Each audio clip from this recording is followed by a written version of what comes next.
ஒரு நாளைக்கு முன்னாடி, அதாவது ஏப்ரல் 25 அந்த சமயத்துல பெலருஸோட அதிபரான லுகசெங்கோ அவர்கள் தரப்புல இருந்து ஒரு மிக பிரம்மாண்டமான ஒரு ஸ்டேட்மெண்ட். உக்ரைன்ல இருப்பாங்க இல்லையா, அதாவது பெலருஸ்ல இருந்து சில நபர்கள், எதிர்க்கட்சி தலைவர்கள் தவிச்சு போயிருப்பாங்க. ஏன்னா அங்கே ஒரு டிக்டேட்டர்ஷிப் மாதிரி தான் நடக்குது. ஸோ அந்த இடத்துலயும் வந்து பாத்தீங்கன்னா பொலிட்டிக்கல் அப்போனன்ட்லாம் இருப்பாங்க இல்லையா, ஏதாவது செஞ்சிருவாங்கன்னு சொல்லி பயத்துல வெளிநாட்டுக்கு தப்பிச்சு போயிருப்பாங்க. ஸோ இப்போ அவங்கள என்ன பண்றாங்கன்னா, பெலருசியன் லிபரேஷன் ஆர்மின்னு ஒரு ஆர்மியை செஞ்சு உக்ரைனுக்குள்ள கொண்டு வந்து விட்டு, உக்ரைன்ல இருந்து வந்து பாத்தீங்கன்னா பெலருஸை போய் அடிக்கிற மாதிரி ஒரு திட்டம் வச்சுக்கிறாங்க அப்படிங்கிறது போல பெலருஸோட அதிபர் தரப்புல இருந்து ஒரு ஸ்டேட்மெண்ட் வருது. அதுவும் குறிப்பா லொகேஷன்ல இருந்து சொல்றாரு. அதே இந்த பிரெஸ்ட் இருக்கு இல்லையா, அது மிகப்பெரிய சிட்டி. கர்கிவ் மாதிரி இப்ப கம்பேர் பண்ணோம் அப்படின்னா ஒரு மிகப்பெரிய சிட்டி, பெலருஸ்க்கு ரொம்ப முக்கியமான சிட்டி. இந்த சிட்டி வந்து பாத்தீங்கன்னா போலாந்து பார்டர்லயே இருக்கக்கூடிய விஷயம். ஸோ ஏன் இந்த இடத்துல கான்சென்ட்ரேட் பண்றாங்க அப்படின்னா ஸ்வால்கி கேப்காக தான், மற்றபடி எதுக்குமே இல்லை. ஸோ வந்து இப்போ அந்த பெலருசியன் லிபரேஷன் ஆர்மிக்கு என்ன திட்டமா இருக்குன்னா, கொப்ரின்னு ஒன்று இருக்கு. இந்த பிரெஸ்ட்டுக்கும் முன்னாடி வந்து பாத்தீங்கன்னா கொப்ரின்னு ஒன்று இருக்கு. ஸோ அந்த கொப்ரியை வந்து எப்படியாவது உக்ரைன்ல இருந்து போய் பிடிச்சிக்கிட்டாங்க அப்படின்னா அதுக்கப்புறம் அங்கே ஒரு ரெஃபரண்டம் வச்சு ஒரு எலெக்ஷனை வச்சு நாங்கள் ஒரு தனி கவர்மெண்ட்னு சொல்லி நேட்டோ ட்ரூப் சொல்ல கூப்பிட்டு உதவி கேட்பாங்க. இப்படியெல்லாம் ஒரு திட்டம் போட்டுக்கிறாங்க அப்படிங்கிறது போல பெலருஸோட தரப்புல இருந்து இது போல ஒரு பிரம்மாண்டமான ஒரு ஸ்டேட்மெண்ட் வந்திருக்கு. இதை கேட்டு எல்லாருமே ஆடி போயிருக்கிறாங்க. இதெல்லாம் முன்னாடியே கணிச்சுதான், இதெல்லாம் தெரிஞ்சங்காட்டிக்கு தான் ரஷ்ய அதிபரான விளாடிமிர் புட்டின் அவர்கள் தெளிவா பெலருஸ்ல கொண்டு போய் அணு ஆயுதம் வச்சுக்கிறாங்க. அவனே அவனாவது வந்து கால் எடுத்து உள்ள வச்சிங்கன்னா அணு ஆயுதம் டிங்கின்னு அங்கிடுவேன் அப்படிங்கிறதோட பெலருஸ் தனியா இருக்கு. இதுல ஒரு விஷயம் இருக்கு என்னன்னா, பெலருஸ் தான் அணு ஆயுதம் போட்ட மாதிரி இருக்குமே தவிர ரஷ்யா போட்ட மாதிரி இருக்காது. ஸோ இதுல நிறைய பல உள்குத்துகள் இருக்கு. ஒருவேளை தாக்குதல் நடக்குதுன்னு வச்சுங்களேன், உடனே என்ன செய்வாங்க, ஐநா சபை கூப்பிடுவாங்க, இது போல தீவிரவாத நாடு அப்படிங்கிறதோட சொல்லுவாங்க.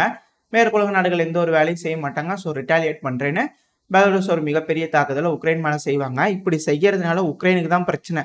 ஏதோ ஒரு வேலை, ஏதோ ஒரு சித்து வேலை பெலருஸே செஞ்சுட்டு கூட இது போல தீவிரவாத தாக்குதல் பண்ணிருக்காங்க, தீவிரவாதிகளோட புகலிடமா உக்ரைன் மாறிடுச்சுன்னு சொல்லிட்டு ஐநா சபையோட சட்ட விதிகள் படி தீவிரவாத நாடா இருக்கு, தீவிரவாதிகள் அங்கேயே இருக்கிற மாதிரியான ஒரு நாடு இருக்குதுன்னா தீவிரவாதிகள் நாடு மேல போய் டிஃபென்ஸ்க்காக அடிக்கலாம். ஸோ அப்படி செய்யும் போது ரஷ்யா ஒரு அஃபென்சிவ் ஆபரேஷன் பண்றதா சொல்லிக்கிறாங்க இல்லையா, அந்த டைம்ல பெலருசியன் ஆர்மியும் சேர்ந்துக்கிட்டு உள்ள இறங்கிடுவாங்க அப்படிங்கிற சொல்லப்பட்டு வருது. ஏன்னா பெலருஸோட ராணுவத்துக்கு ட்ரைனிங் கொடுத்தது யாரு, வாக்னர் ஆச்சு. ஸோ அங்கே வச்சு பிரம்மாண்டமான ட்ரைனிங்லாம் இருக்கு. ஸோ இந்த டைம்ல இப்படி ஒரு அஃபென்சிவ் வர்றதை மேற்குலக நாடுகள் எக்ஸ்பெக்ட் பண்ண மாட்டாங்க, விரும்பவும் மாட்டாங்க. ஸோ பெரும்பாலும் இது போல ஒரு விஷயம் நடக்காது அப்படின்னு சிலர் சொல்றாங்க. பட் ஆனால் வாய்ப்புகள் இருக்கு அப்படிங்கிறதையும் சிலர் சொல்றாங்க. ஏன்னா இது எஸ்கலேட் ஆயிடுச்சு, அதனாலதான் ஆண்டனி பிளிங்கன் அவர்களா இருக்கட்டும் எல்லா நாடுகளும் பறந்துகிட்டு இருக்காங்க. இதை நம்ம அவங்க பேசக்கூடிய விஷயத்தை வச்சே நம்மளால பார்த்துக்க முடியுது. North Korea, Russia, Iran, China இவங்க எல்லாத்தையும் இணைக்க பாக்குறாங்க. ஆனா இவங்க யாரும் இணைய மாட்டேறாங்க. அதுதான் இங்க இருக்கக்கூடிய பிரச்சனை. ஒன்ஸ் இவங்களாம் இணைச்சிட்டாங்கன்னா பாருங்க இணைச்சிட்டாங்க அப்படிங்கறத போல தேடி சொல்லி நியாயப்படுத்தணும். மேற்குலக நாடுகள் எது செஞ்சாலும் நியாயப்படுத்தணும். ஸோ ஒரு விஷயத்தை நியாயப்படுத்திட்டாங்கன்னா அதுக்கப்புறம் அவங்க என்ன வேணா செய்யலாம். ஏன் அப்படி அப்படின்னு கேட்டீங்கன்னா, நியாயப்படுத்தாம இவங்க சொல்றதுதான் நியாயம், இவங்க செய்யறதுதான் நியாயம் அப்படிங்கிறது போல உலகத்து மத்தியில் அப்படி இருக்க முடியாது. அப்படி செய்யறாங்க அப்படின்னா பெரும்பான்மையான நாடுகள் அநியாயத்துக்கு எதிரில் தான் நிற்பாங்க. ஸோ அதனால அமெரிக்காவுக்கு எதிராக போறதுக்கு வாய்ப்புகள் அதிகம். அந்த ஒரு காரணத்தினால எதுனாலும் நியாயப்படுத்தி அவங்க செய்யறது தப்பு அப்படிங்கிறத காமிச்சு அதுக்கப்புறம் இவங்க ரிட்டாலியேட் பண்ணுவாங்க அப்படிங்கிறது போல சொல்லப்பட்டுவது. அந்த ஒரு காரணத்தினாலதான் இஸ்ரேல்னால எதுவுமே செய்ய முடியல. நம்ம முன்னாடியே சொல்லியிருந்தோம் இல்லையா, இது போல இஸ்ரேல் வந்து கண்டிப்பா அடிவாங்கிறதுக்குன்னே அளவெடுத்து தைச்ச மாதிரி இருக்கக்கூடிய 3 நபர்களை தான் டார்கெட் பண்ணுவாங்கன்னு. ஸோ அதே மாதிரிதான் செஞ்சாங்க. ஈரான் மேல ஒரு S-200 S-300 டிஃபென்ஸ் சிஸ்டம் மேல தாக்குதல் பண்ணதா சொல்றாங்க. பட் இல்ல அப்படிங்கிறது போல சேட்டலைட் இமேஜ்லாம் வருது. ஆமா தாக்கி இருக்கிறாங்கன்னு சேட்டலைட் இமேஜ்லாம் வருது. பட் எது உண்மை எது பொய்யுங்கிறது தெரியல. இதை சாதகமா பயன்படுத்திட்டு நாங்க அணு ஆயுதம் தயாரிக்க போறோம் அப்படிங்கிறது போல ஈரான் தரப்பு ஸ்டேட்மெண்ட் வந்துச்சு. ஸோ இது போலதான் இவங்களும் நியாயப்படுத்துறாங்க, அவங்களும் நியாயப்படுத்துறாங்க. ஸோ இந்த நியாயங்கள் யாரு பக்கம் இருக்கோ அவங்க பக்கம் தான் பெரும்பான்மையான நாடுகள் போகும் அப்படிங்கிறதெல்லாம் மாற்று கருத்து இல்லை. இது போல தொடர்ந்து நடந்துகிட்டே இருக்குதுன்னு வச்சுக்கோங்களேன். அதை தனக்கு சாதகமா பயன்படுத்திக்கூடிய ஈரான் நாங்க அணு ஆயுதம் சோதிக்க போறோம் அப்படிங்கிறதோட சொல்லிட்டு சோதனை பண்ணாங்கன்னு வச்சுங்க, யாராலையும் அதை செய்ய முடியாது. ஸோ நியாயப்படுத்துதல் இதுதான் இங்க இருக்கக்கூடிய விஷயம். ஸோ அவங்க நாட்டுக்கு ஒரு பிரச்சனை இருக்கு, பல நாடுகளும் தாக்குதல் பண்றாங்க, எங்களை இக்கட்டான சூழ்நிலைக்கு தள்ளப்படுது, அதனால நாங்க ஒரு அணு ஆயுதம் தயாரிக்கிறோம் அப்படிங்கிறது போல ஈரான் சொல்லிட்டு அது போல ஒரு டாக்டரினை ஃபாலோ பண்ணி, அதாவது நாங்க இது போல யாரையும் வந்து ப்ரீஎம்ப்டிவ் ஸ்ட்ரைக் பண்ண மாட்டோம் அப்படிங்கிறது போல அவங்க ஒரு டாக்டரின் அடாப்ட் பண்ணிட்டு செய்ய ஆரம்பிச்சிட்டாங்க அப்படின்னா சாங்ஷன் போடுவாங்க. அது ஆல்ரெடி போடுறதுதான், மற்றபடி எதுவும் செய்ய முடியாது அப்படிங்கிறத இருக்கு.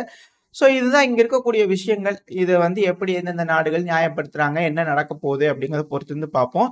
ஆனா பெரும்பான்மையா சொல்லக்கூடிய ஒரு விஷயங்கள் தான், 3ஆம் உலகப் போர் இந்த எய்டு பாஸ் ஆனதுலேருந்து ஆரம்பிச்சிருச்சு. அதுல எந்த ஒரு மாற்று கருத்துமே இல்லை அப்படிங்கிறதோட புரிஞ்சிருச்சு. அது மட்டும் இல்லாம வடசாலியா இருக்கட்டும், லிவிவ் ஒப்லாஸ்டா இருக்கட்டும், லுட்டஸ்க் ஒப்லாஸ்டா இருக்கும். பல முக்கியமான பகுதிகள், அதுவும் பெலருஸ் பார்டர்ல எல்லாம் வந்து பாத்தீங்கன்னா நாட்டோட ட்ரூப்ஸ் வந்துட்டாங்க அப்படிங்கறத சொல்லப்பட்டு வருது. அதுக்காக தான் பெலருஸோட அதிபரான லுகசென்கோ அவர்கள் இப்ப இது போல ஸ்டேட்மெண்ட் சொல்லிட்டு இருக்கிறாரு அப்படிங்கிறது போல இருக்கு. ஸோ ஒன்ஸ் ஆரம்பிக்குது அப்படின்னா பல நாடுகளும் ஒண்ணு கூட ஒருத்தங்க சேர்ந்துக்கிட்டாங்க அப்படின்னா இப்ப எப்படி சீனாவை கொண்டு போய் ரஷ்யாவோட சேர வைக்கிறோம்னு நினைக்கிறாங்க. அவர் என்ன சொல்றாரு, சீனால ஏங்க நாங்க பைலேட்டரல் டைஸ் தான் பண்ணிட்டு இருக்கோம், ட்ரேடு வர்த்தகம் தான் பண்ணிட்டு இருக்கோம், அது எப்படிங்க நீங்க வந்து சொல்லுவீங்க, நீங்க தான் ஆயுதம் கொடுத்துட்டு இருக்கீங்க உக்ரைனுக்கு அப்படிங்கிறது போல சீனா தரப்பு வந்து குற்றச்சாட்டுகள் வைக்கிறாங்க இல்லையா. ஸோ இது போல சூழல் இருக்கிறதுனால ஒருத்தங்க பின்னாடி ஒருத்தங்க இப்போல தொடர்ந்து நடந்துகிட்டே இருக்கும்போது அடுத்தடுத்த படிக்கட்டுகளை நோக்கி போயிடுவாங்க. 3ஆம் உலக போருக்கு ரொம்ப வேகமா நடந்துரும் அப்படிங்கிறது போல சொல்லப்பட்டு வருது. சரி, ஓகே. இப்போ உக்ரைனை வந்து பாதுகாக்கிறதுக்காக பெரும்பான்மையான ஆயுதங்கள் உள்ள போகுது. ஆனா இது கூடவே இப்போ சில ஸ்டேட்மெண்ட்ஸ் வருது. என்ன சொல்லிட்டு இருக்காங்கன்னா, அமெரிக்காவோட ஆப்ரஹாம் டேங்க்லாம் இருக்கு இல்லையா, அது ரஷ்யாவோட ட்ரோன்கள் வந்து அதிகமா தாக்கி சேதாரமாகுதுன்றதுனால அது எல்லாத்தையும் ஃப்ரண்ட் லைன்ல இருந்து தூக்கிட்டு போறாங்க, பின்வாங்க வைக்கிறாங்க அந்த டேங்க்ஸ் எல்லாத்தையும் அப்படிங்கிறதோட செய்திகள் மேற்குலக நாடோட பத்திரிகையில இருந்து வருது. அப்புறம் எதுக்குங்க எய்டு, என்னதான் பண்ணுவீங்க, சும்மா தாக்குறது, டிஃபெண்டிங்க்கு தான் இப்ப போகக்கூடிய ஆயுதங்கள்லாம் இருக்கு, அஃபென்சிவ் பண்றதுக்காக இந்த ஆயுதங்கள் இல்ல அப்படிங்கிறது போல புரிஞ்சுக்க முடியுது இந்த ஸ்டேட்மெண்ட்ஸை வச்சு. ஏன்னா ஏடிஎஸ்எம்எஸ்ஆ இருக்கட்டும், ஹிமார்ஸா இருக்கட்டும், இது எல்லாமே என்ன செய்யும்னா எதிரி படை உள்ள வருது அப்படின்னா அதை தாக்கி அழிக்கிறதுக்கு தான் இந்த ஆயுதங்கள்லாம் உதவியா இருக்கும். ஸோ இதெல்லாம் வச்சு பார்க்கும்போது மேற்குலக நாடுகளோட எண்ணம் என்ன அப்படின்னா, எந்த அளவுக்கு ரஷ்யாவை வந்து ரஷ்ய வீரர்களையும் ரஷ்ய ஆயுதங்களையும் தோக்கடிக்க முடியுமோ, இலக்க வைக்க முடியுமோ அதை செய்ய வைக்கணும். அதுதான் பிரதானமான நோக்கம் அமெரிக்காக்கு. ஏன்னா ரஷ்யா வந்து இந்த 3ஆம் உலக போர்ல டைரக்டா பார்ட்டிசிபேட் பண்ண வைக்க முடியாது, அது பண்ணக்கூடாது. ரஷ்யாங்கிற ஒரு நாடு அவங்களை இப்ப வந்து வீக் பண்ணி அவங்களை ஐசோலேட் பண்ணிட்டாங்கன்னு வச்சுக்கோங்க. ரஷ்யா வந்து சரி ஓகே அப்படின்னு சொல்லி ஐசோலேட் பண்ணிட்டு போயிட்டாங்க அப்படின்னா, யாரு கூட எந்த பிரச்சனையும் இல்லாமல் போயிட்டாங்க அப்படின்னா விட்டுருவாங்க. ஏன்னா 1ஆம் உலக போர்ல இப்படிதான் நடந்தது. ஜெர்மனிக்கு வந்து பாத்தீங்கன்னா சண்டை நடந்துட்டு இருக்கும்போது ஒரு கட்டத்துக்கு மேல ரஷ்யா வந்து வெள்ளை கொடி காமிச்சிட்டு போயிருவாங்க. அதுக்கப்புறம் அவங்க எல்லாத்தையும் விட்டுருவாங்க. அதுக்கப்புறம் மத்தவங்கள அடிச்சுக்குவாங்க இல்லையா.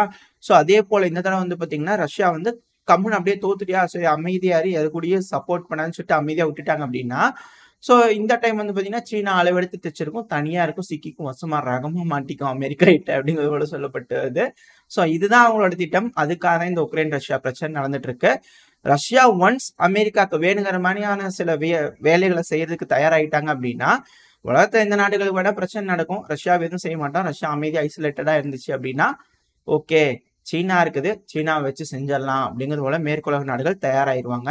இப்போ ஜேம்ஸ் ஸ்டோல்டன்பர்க் அவர்கள் இருக்காரு இல்லையா, அவர்கிட்ட ஸ்டேட்மெண்ட் வர ஆரம்பிச்சிருச்சு. என்ன சொல்லிக்கிறாரு அப்படின்னா, ரஷ்யாவை எப்படி நம்ம ஒதுக்கணுமோ அதே போல சீனாவையும் ஒதுக்கணும். அதாவது சீனாவை நம்பி இருக்க வேண்டிய சூழ்நிலைக்கு நம்ம அதிகமா இருக்கிறோம். யூரோப்பு கொஞ்சம் அமைதி, எல்லாம் வந்து கம்மி பண்ணுங்க, சீனாவை டிபெண்டா இருக்காதீங்க அப்படிங்கிறத சொல்லிக்கிறாங்க. அப்படின்னு என்ன அர்த்தம், அதிகமான பொருட்களை இதுக்கு மேல சீனா கிட்ட இருந்து வாங்க மாட்டாங்க. அதுக்கு காரணம் என்னவோ சொல்றாங்க, சீனா அதிகமா ரஷ்யாவுக்கு உதவி பண்றாங்க அப்படிங்கிறாங்க. அப்படி சொல்லி சாங்ஷன் போட்டுற வேண்டியதுதான். எல்லா நாடுகளுக்கும் சாங்ஷன். இப்போ பாருங்க, நம்மளும் ஈரானுக்கும் ட்ரேட் டைஸ் இருக்கு அப்படிங்கிறதுக்காக நம்மளோட சில கம்பெனிஸ் மேல சாங்ஷன் போடுறதா சொல்லப்பட்டு வருது. இந்த பதிவு நான் ரெக்கார்ட் பண்ணிட்டு இருக்கும்போது வந்துச்சு. தெளிவா ஏதாவது டீட்டெயில்ஸ் வந்துச்சுன்னா அடுத்த பதிவுல பார்ப்போம். ஸோ ஈரானும் வந்து பாத்தீங்கன்னா யாரு கூடயும் பேசக்கூடாது, அண்ணந்தனியும் பழகக்கூடாது, அதை ஐசோலேட் பண்ணும் அப்படின்னு நினைக்கிறாங்க. ரஷ்யாவையும் ஐசோலேட் பண்ணும், சீனாவையும் ஐசோலேட் பண்ணும், நம்மளையும் ஐசோலேட் பண்ணும். நம்ம வந்து பாத்தீங்கன்னா மேற்குலக நாடுகள் என்ன சொல்றாங்களோ அதை மட்டும் கேட்டு அவங்க கூட மட்டும் வர்த்தகம் பண்ணிட்டு இருக்கணும் அப்படிங்கிறது நடக்கிறாங்க. அதெல்லாம் நடக்காது இல்லையா. அப்பதான் வந்து அவங்களுக்கு அடிமையா இருக்க முடியும். அதெல்லாம் நடக்காது இதுக்கு மேல. ஸோ அதனாலதான் பிரிக்ஸ்ன்ற ஒரு கூட்டமைப்பு இருக்கு. இவங்கெல்லாம் சேர்ந்து எல்லாம் பண்ணிட்டு இருக்காங்க. இது எந்த அளவுக்கு வந்து வெற்றிகரமா மாறப்போகுது அப்படிங்கறத வருங்காலம் தான் தீர்மானிக்கும். ஏன்னா வெனிசுவேலாவா இருக்கட்டும், பல நாடுகளா இருக்கட்டும், நாங்க பிரிக்ஸோட ஒரு அங்கம்ங்க அப்படிங்கிறது போலயே நம்புறாங்களாமா. வெனிசுவேலா கிட்ட இருந்தெல்லாம் அப்படி ஸ்டேட்மெண்ட் வந்திருக்கு. ஸோ அதெல்லாம் வச்சு பார்க்கும்போது அடுத்த மீட்டிங் இப்போ நடக்க போகுது இல்லையா ரஷ்யால. ஸோ அந்த மீட்டிங்ல வந்து பாத்தீங்கன்னா பெரும்பான்மையான நாடுகள் பிரிக்ஸ்ல சேர்றதுக்கு வாய்ப்புகள் அதிகம். அந்த மீட்டிங்ல வந்து மேபி ஒரு கரன்சியை கூட உருவாக்கிடலாம். அதாவது அது எப்படி இருக்கும் அப்படின்னா, இதுக்கு மேல பிரிக்ஸ் நாடுகள்லாம் வந்து அந்தந்த நாடுகளுக்குள்ள வர்த்தகம் செய்யும் போது டாலரே இல்லாம சில பல பணங்களை வச்சுதான் டிரான்சாக்ஷன் பண்ணிக்கணும். அதாவது பெட்ரோல் வாங்கினா இந்த பணத்துல தான் செலவு பண்ணிக்கணும். இது பேர் என்ன சொல்றது, கோல்டு வாங்கினா இந்த பணத்துல தான் பண்ணிக்கணும், அந்த நாடுகளுக்குள்ளேயே பண்ணிக்கணும் அப்படிங்கிறது போல அக்ரிமெண்ட்ஸ் எல்லாம் கையெழுத்தாகலாம் அப்படிங்கிறது சொல்லப்பட்டு வருது. ஸோ இதனால என்ன நடக்கும்னா, அந்த பிரிக்ஸ்ல இருக்கக்கூடிய நாடுகளுக்குள்ள ஒரு கனெக்ஷன் ஏற்படும். எல்லா நாட்டோட பணமும் செக்யூர்டா இருக்கும், எல்லா நாடுகளோட பணமுமே இன்டர்லிங்கடா இருக்கும். இப்போ சவுதி ரியால் வந்து ஆயில் வாங்கணும் அப்படின்னா சவுதி ரியால் கொடுத்தா வாங்கணும்னா, இந்த பிரிக்ஸ் இருக்கிற நாடுகள் எல்லாத்துக்கிட்டையுமே சவுதி ரியால் இருக்கும். ஸோ ரியால் கொடுத்து தான் ஆயில் வாங்கிக்குவாங்க.